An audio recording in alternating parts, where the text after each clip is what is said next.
رب اشرح لي صدري ويسر لي امري واحلل عقدة من لساني يفقهوا قولي رب زدني علما. اعوذ باللہ من الشیطان الرجیم. بسم اللہ الرحمن الرحیم.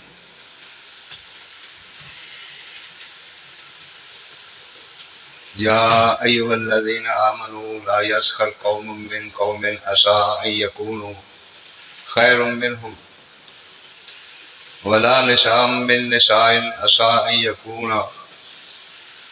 یکن خیرا منهن ولا تلمزوا انفسکم ولا تنابزوا بالالقاب بئس الاسم الفسوق بعد الایمان ومن لم یتب فاولئک هم الظالمون.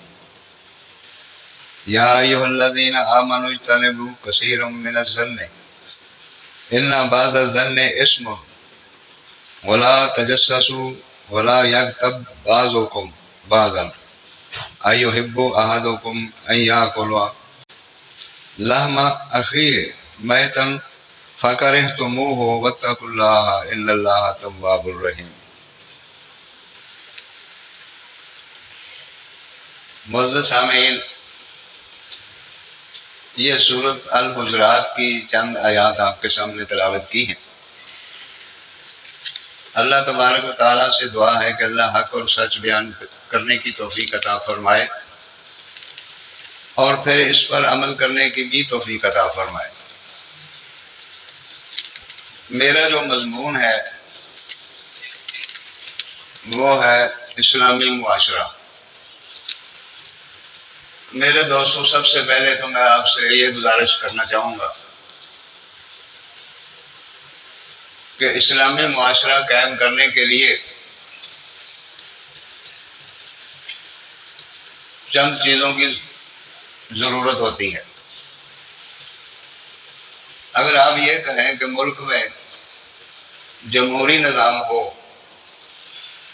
اور نیچے ہم اسلامی معاشرہ قائم کر لیں تو یہ ممکن ہی نہیں ہے. اس کی وجہ یہ ہے کہ ہمارے ہی ملک کے اندر یہ مثال موجود ہے کہ حکمران جو بھی آتا ہے وہ اپنا ہی قانون نافذ کرتا ہے. اسمبلیوں کے اندر اللہ کی کتاب کا قانون موجود نہیں ہے. تو اس لیے اس حکومت کے نیچے جو معاشرہ قائم ہوگا وہ بھی اسی طرح کا ہی ہوگا. جو آپ دیکھ رہے ہیں اپنی آنکھوں سے کہ ہمارے معاشرے کی حالت کیا ہے. غربت، افلاس، بھوک، ننگ، پیاس، تکلیفیں، مصیبتیں، کوئی سنوائی نہیں ہے کسی کام کی. یہ ہے میرے دوستو جمہوری نظام. آپ دیکھیں ملک میں چل پھر کر، بلکہ مجھ سے زیادہ تو آپ ہی دیکھتے ہیں کہ ملک میں کیا ہوتا ہے. ملک میں میلے اور ٹھیلے لگتے ہیں. اللہ کے مقابلے کے اندر اللہ کے بندوں کو اس کا شریک بنایا جاتا ہے. پھر اس کے مزار پر میلہ لگتا ہے، اس کے نام کی نظر و نیاز کی جاتی ہے. یہ ہے ہمارا معاشرہ جس کے اندر ہم رہ رہے ہیں. اور اللہ کے نبی صلی اللہ علیہ وسلم جب انہوں نے دعوت کا کام کیا تو ایک ساتھ 3 چیزوں کو لے کر چلے ہو. نمبر 1 نظام حکومت، نمبر 2 اسلامی معیشت، نمبر 3 اسلامی معاشرہ. اللہ کے نبی کو تو ٹائم ہی بہت تھوڑا سا ملا. 23 سالہ زندگی. 23 سالہ زندگی میں کیا کچھ ہو سکتا ہے؟ ہمارے دور کے لوگ تو ایک مسئلہ نہیں سمجھ سکے 23 سالوں کے اندر. کوئی سمجھ؟ کتنے درس سنے، کتنے پروگرام سنے، کتنے بزرگوں سے ملے، کتنے علم والوں سے ملے ہیں، نتیجہ صفر ہے. لیکن آپ دیکھیے کہ انہوں نے 23 سال کے اندر ملک کے اندر انقلاب برپا کر دیا. وہ کیا دعوت تھی؟ وہ یہی دعوت ہے جو آج اس قرآن میں موجود ہے. تو آج ہمیں قرآن کی سمجھ ہی نہیں آتی. دعوت کسی کو کیا دیں گے؟ ہمیں خود ہی پتہ نہیں ہے کرنا کیا ہے. اللہ کے نبی صلی اللہ علیہ وسلم نے مدینے کے اندر مواخات قائم کر دی، بھائی چارے کا نظام. لوگ ہجرت کر کے دوسرے علاقوں سے مدینے میں آ رہے ہیں. اللہ کا بھی حکم ہے کہ دارالسلام میں آ جاؤ. لوگ دھڑا دھڑ آ رہے تھے. بعض لوگ ایسے جو مکے سے ہجرت کر کے خاص کر آئے تھے، اللہ کے نبی نے مدینے والے انصار کے اور مکے والوں مہاجرین کے درمیان ایک معاہدہ قائم کر دیا کہ ایک مدنی شخص اور ایک مکی شخص دونوں بھائی بھائی ہیں. اب ایک بھائی کے پاس گھر نہیں ہے تو دوسرا بھائی اس کو آدھا گھر دے گا، اور دیا انہوں نے. اس کے پاس روزگار نہیں ہے تو دوسرے بھائی نے اس کو اپنی دکان پہ ساتھ بٹھا لیا کہ جو ہم کمائیں گے آدھا آدھا ہو جائے گا. اللہ برکت ڈالنے والا ہے. ان لوگوں کو اللہ پر بہت زیادہ توکل تھا، آج ہمارا نہیں ہے. اسی وجہ سے تو ہم مار کھاتے ہیں. ایمان کس کا نام ہے؟ یقین کا نام ہے. ہمیں یقین ہی نہیں ہے. تو میرے دوستو، یہ جو اسلامی معاشرہ ہے، اس کے قیام کے لیے ضروری ہے کہ اس سے پہلے وہ کوشش کی جائے کہ اس ملک کے اندر اسلامی نظام آ جائے. جب تک وہ نظام نہیں آتا نیچے معاشرہ صحیح نہیں ہو سکتا. یہ تو ایک میرا خیال ہے کہ آسان سا جواب ہے کہ معاشرہ بغیر اس کے کہ اوپر کافر حکومت ہو اور نیچے مومنین اپنا ایک معاشرہ قائم کر سکے، ممکن ہی نہیں. ملک میں سودی نظام چل رہا ہے. کسی نے آواز اٹھائی اس کے خلاف؟ نہیں، کوئی آواز نہیں اٹھاتا. ہم کس چیز کی دعوت دے رہے ہیں؟ اسی طرح ملک کے اندر اور بہت سارے نظام خراب ہیں. عدل کا نظام خراب ہے. اگر کسی کے اوپر کوئی مقدمہ بن جائے تو اس کو انصاف نہیں ملتا، پیسے لگتے جاتے ہیں. تو اس طرح اسلامی معاشرہ قائم کرنے کے لیے جو پہلی جدوجہد ہے وہ اسلامی نظام قائم کرنے کی ہے. یا ایھا الناس کلوا مما فی الارض حلالا طیبا ولا تتبعوا خطوات الشیاطین ان لکم عدو مبین انما یامرکم بالسوء والفحشاء وان تقولوا علی اللہ ما لا تعلمون. لوگوں، جو چیزیں زمین میں طیب ہیں وہ حلال ہیں، وہ کھاؤ. اللہ نے فرمایا جو پاکیزہ چیزیں ہیں زمین کے اندر ہم نے پیدا کی ہیں وہ کھاؤ. اب گندم تو پاکیزہ ہے، آٹا پاکیزہ ہے، چاول دالیں پاکیزہ ہے. اس کو حرام کس نے کیا؟ جب آپ نے اس آٹے کے اندر ملاوٹ کی یا اس کے تولنے میں فرق ڈالا تو وہ تمہارا رزق حرام ہو گیا. دودھ حلال ہے، اس کو حرام کس نے کیا؟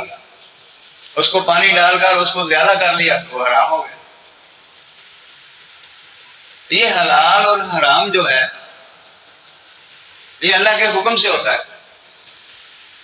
وہی پیسہ روپیہ آپ حلال مزدوری کر کے کماتے ہیں وہ ہمارے لیے حلال ہے. وہی روپے وہی نوٹ آپ رشوت میں لے لیتے ہیں وہ حرام ہے. تو یہی ہے نا ہمارا معاشرہ. آپ نے اگر کوئی کام کروانا ہے، بجلی کا میٹر لگوانا ہے، 15 سے 20 ہزار روپے لگیں گے، پھر میٹر لگے گا. سیکورٹی علیحدہ ہے. یہ ہمارا معاشرہ ہے میرے دوستوں. لیکن اگر اس کا مقابلہ اسلامی معاشرے سے کریں تو وہ بالکل مختلف ہوتا ہے. جس طرح میں نے آپ کو پہلے بتایا کہ مدینے میں مواخات قائم کر دی گئی تھی. اور وہ سارے لوگ بھائی بھائی بن گئے تھے، جن کے خونی رشتے تو نہ تھے لیکن اسلام کا رشتہ تھا۔ آج ہمیں بھی دیکھ لو ہمارا کیا حال ہے۔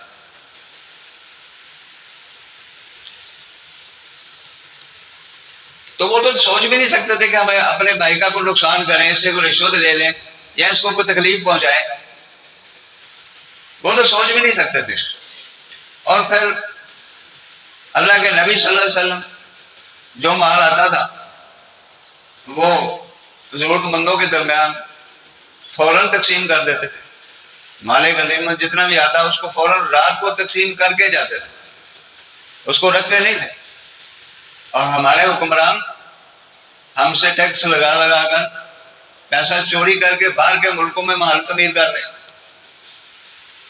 اس ملک کو IMF کے پاس گروی رکھ دیا گیا ہے۔ یہی ہے نا ہمارا معاشرہ۔ تو آپ کسی ایک پہلو پر بھی نظر ڈالیں گے تو آپ کو پتہ چل جائے گا۔ تو اللہ نے فرمایا کہ شیطان جو ہے وہ تمہارا کھلا دشمن ہے، اس کے قدموں پر نہ چلو۔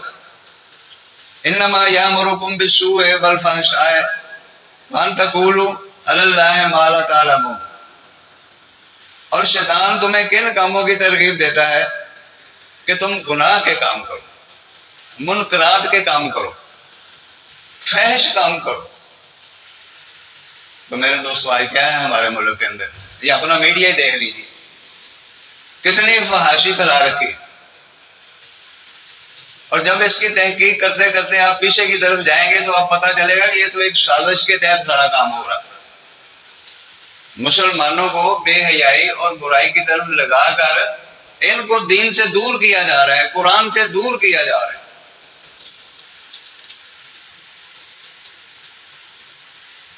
اور تم سے ایسے ایسے کام کرواتا ہے جن کے متعلق تمہیں خبر ہی نہیں ہوتی، تم جانتے ہی نہیں۔ آگے اللہ نے فرمایا انما حرم علیکم المیتۃ والدم ولحم الخنزیر بما اہل بہ لغیر اللہ۔ اللہ نے یہاں پر کہا ہے کہ تم پر چار چیزیں حرام کر دی گئی۔ اس نے تم پر مرا ہوا جانور، جو جانور مر جائے، جانور حلال ہے، بکرا چترا گائے بھیڑ بکری حلال ہے، لیکن وہ آپ کے ذبح کرنے سے پہلے مر گیا، وہ حرام۔ اللہ نے کہا کہ وہ حرام ہے، سارے ہی اس کو حرام مانتے۔ بس دما اور خون حرام ہے، بہتا ہوا خون۔ جب جانور کو ذبح کرتے ہیں نا تو اس کے اندر سے خون نکلتا ہے، گرم گرم خون حرام ہے۔ ولحم الخنزیر، اور سور کا گوشت بھی حرام ہے، یہ بھی سب کو پتا ہے۔ وما اہل بہ لغیر اللہ، اب پتہ نہیں تو اس چیز کا پتہ نہیں ہے۔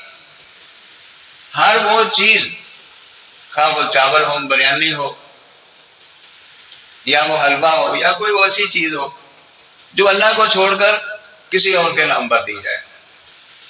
تو میرے دوستو آج اس سوچی سمجھی اسکیم کے تحت قوم کو کس طرح لگا دیا کہ فوج شدہ بزرگوں کے نام کی نیاز پکاؤ اور لوگوں میں بانٹ دو، اللہ خوش ہو جائے گا۔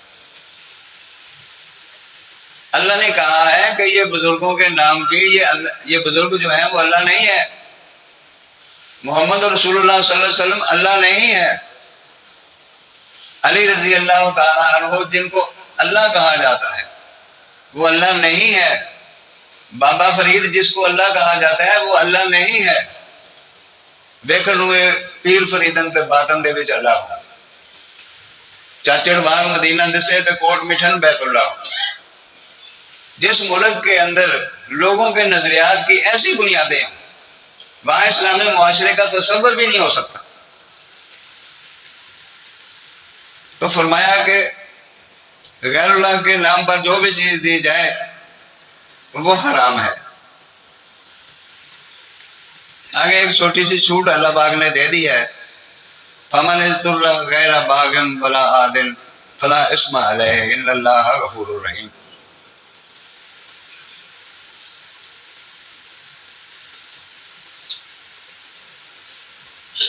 اللہ کی نافرمانی نہ کرے، بشرطے کہ اللہ کی نافرمانی نہ کرے اور انسان کی موت واقعہ ہو جانے کا خطرہ ہو، تو پھر وہ غیر اللہ کے نام کی کوئی چیز اس میں سے تھوڑی سی کھا لے جس سے اس کی جان بچ جائے، تو اس کی اللہ پاک نے اجازت دی ہے، لیکن نیت خراب نہیں ہونی چاہیے۔ نیت یہ نہیں ہونی چاہیے کہ میں غیر اللہ کی نظر نیاز کھاؤں، میرے لیے ٹھیک ہے۔ لوگ تو بغلیں بجاتے ہیں۔ یہ جو دن گزرے میلاد النبی صلی اللہ علیہ وسلم کا دن اور اس سے پیچھے محرم کے دن، ہمارے لیے تو وہ بہت تنگی اور تکلیف کے دن تھے۔ لوگ تانے دیتے ہیں، میلے دیتے ہیں، اور جی یہ چاولوں کی دیگ ہے، یہ کس نے حرام کی ہے؟ یہ جناب حلوہ پکا ہوا ہے، یہ بھٹورے پکے ہوئے ہیں، یہ جناب جلیبیاں ہیں، کس نے حرام کی؟ لاکھ سمجھاؤ سمجھنے کی طرف آتے ہی نہیں۔ اللہ ہی سمجھائے گا ان لوگوں کو۔ اللہ نے فرمایا کہ اس کی نیت، اس کا ارادہ یہ نہ ہو کہ وہ اللہ کی نافرمانی کرے۔ یہ ہمارے معاشرے کی ایک اور مثال میں آپ کے سامنے رکھ رہا ہوں۔ وما کان صلاتهم عند البیت الا مقام و تصدیۃ، اور ان لوگوں کی صلات خانہ کعبہ کے پاس سیٹیاں اور تالیاں بجانے کے سوا اور کچھ نہ تھی۔ یہ مکے والے مشرک جو تھے نا، وہ خانہ کعبہ کے اندر ایک تو انہوں نے 365 بت رکھے ہوئے تھے، بت پرستی کرتے تھے، بتوں کی پوجا کرتے تھے، اللہ کی بجائے لکڑی اور پتھر کے بتوں کی پوجا کرتے تھے۔ اور دوسرا پھر ان کی نماز کیا ہوتی تھی؟ نماز تو تھی نا ان کے پاس، کیونکہ اسماعیل علیہ السلام کی اولاد میں سے تھے، پیغمبروں کی اولاد میں سے، لیکن نماز کو بدل ڈالا انہوں نے۔ نماز ان میں بھی تھی اور نماز عیسائیوں میں بھی تھی۔ سورہ بقرہ میں اللہ کہتا ہے کہ جس طرح تم پر نماز فرض کی ہے، اسی طرح ان پر بھی فرض کی تھی۔ انہوں نے اپنی نماز کو گم کر دیا۔ اور آج کل کبھی کسی گرجے کے پاس سے گزر ہونا اور وہ ان کا دن ہو اتوار کا، جس میں وہ عبادت کرتے ہیں اور دعا کرتے ہیں، تو وہاں بھی سیٹیاں اور تالیاں بج رہی ہوتی ہیں۔ یہ جناب مشرکین مکہ کی عبادت تھی، اور ہمارے ہاں کیا ہو رہا ہے؟ یہ کلمہ گو مسلم کیا کر رہا ہے؟ کہتا ہے جی میں رسول اللہ صلی اللہ علیہ وسلم کی نعت پڑھ رہا ہوں، میں نبی کی تعریف کر رہا ہوں، پیچھے میوزک لگا ہوا ہے۔ وہی بت پرستوں کا طریقہ، وہی انہوں نے بھی اپنایا ہے میرے دوستوں۔ فذوقوا العذاب بما کنتم تکفرون، اب عذاب کے مزے چکھو اس کفر کے بدلے جو تم کرتے تھے۔ یہ کب کی بات ہے؟ جب نبی علیہ السلام نے مکے پر حملہ کیا اور فتح مکہ کر لی، مکے کو فتح کر لیا، تو کافروں کو عذاب دیا۔ اللہ نے فرمایا اب عذاب کا مزہ چکھو اس کفر کے بدلے جو تم نے یہاں رچایا ہوا تھا۔ بتوں کی پوجا کرتے تھے اور سیٹی اور تالیاں بجاتے تھے، اور میرے پیارے نبی کو یہاں سے تم نے نکال دیا۔ یہ اس کی سزا ہے۔ آگے اسی منظر کے حوالے سے تھوڑی سی اور بات۔ هل انبئکم علی ما تنزل الشیطان، هل انبئکم علی من تنزل الشیاطین، میں تمہیں بتاؤں کہ شیطان کس پر اترتے ہیں؟ شیطان بھی نازل ہوتے ہیں۔ اللہ پاک فرماتے ہیں کہ میں تمہیں بتاؤں کہ شیطان کس پر نازل ہوتے ہیں۔ تنزل علی کل افاک نسیم، ہر گناہ گار بندے پر شیطان نازل ہوتے ہیں۔ جو لوگ گناہ کی زندگی بسر کرتے ہیں ان پر شیطان نازل ہوتے ہیں۔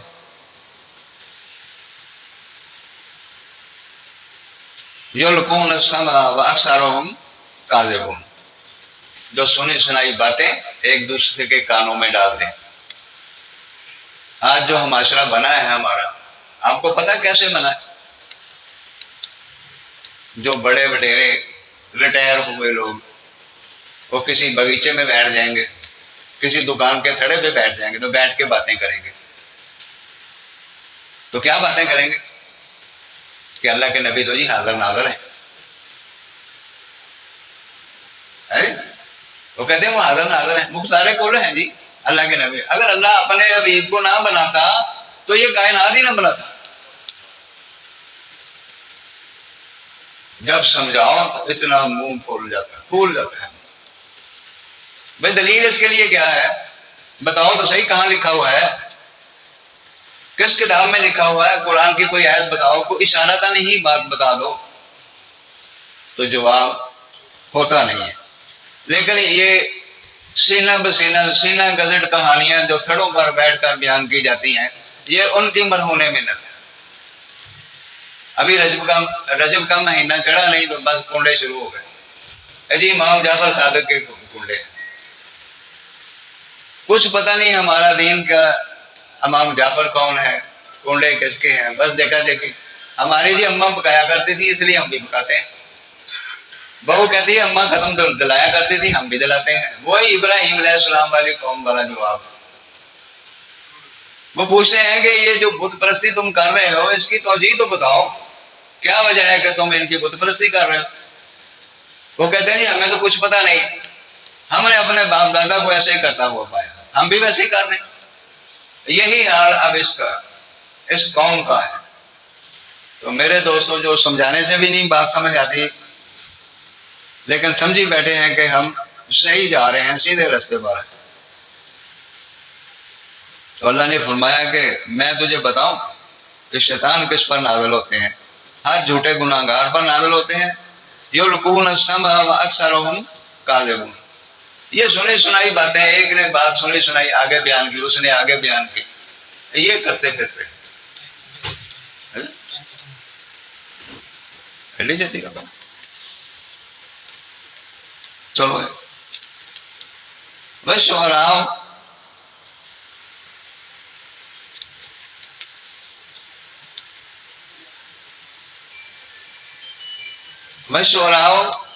یتبعوہم هم الغاوون، اور جو شاعر ہیں ان کی پیروی گمراہ لوگ کرتے ہیں۔ الم تر انہم فی کل واد یہیمون وانہم یقولون ما لا یفعلون۔ یہ شاعروں کی پیروی گمراہ لوگ کرتے ہیں، اور کیا تم نے نہیں دیکھا کہ وہ ہر وادی میں سر مارتے پھرتے ہیں اور کہتے وہ ہیں جو کرتے نہیں۔ اب یہ شہروں کی شاعری جو کھانا خراب کر رہی ہے اس قوم کا، یہ نعتیں قوالیاں، یہ گیت، یہ فلم انڈسٹری، یہ سارا کچھ کیسے چل رہا ہے؟ شہروں کے مرہون منت ہے۔ تو پھر اللہ نے فرمایا وما علمناہ الشعر وما ينبغي له ان هو الا ذکر وقرآن مبین۔ ہم نے اس نبی کو شعر گوئی نہیں سکھائی، اور نہ ہی شاعری اس کی شان ہے۔ نبی کو شعر گوئی نہیں سنائی، لیکن اس امتی کی شان ہے کہ یہ شعروں کا دل دادا ہے، البم بنائی ہوئی ہے اس نے شعروں کی، اس پر کام کرتا ہے یہ۔ تو اللہ نے فرمایا کہ یہ چیز جو میں نے نازل فرمائی ہے وہ کیا ہے؟ الا ذکر و قرآن مبین، کہ یہ تو ایک نصیحت ہے اور صاف صاف قرآن ہے، حکمت برا جو ہم نے نازل فرمایا۔ تو میرے دوستو، ابھی وہ آیات تو رہ گئی جن کا میں نے ترجمہ کرنا تھا، تو اللہ سے دعا ہے کہ وقت ختم ہو گیا، کہ اللہ ہمیں جتنی باتیں کی ہیں ان کو سمجھنے سوچنے کی مجھے بھی توفیق عطا فرمائے، اور ہم سب کو آخر الدعوانا الحمدللہ رب العالمین۔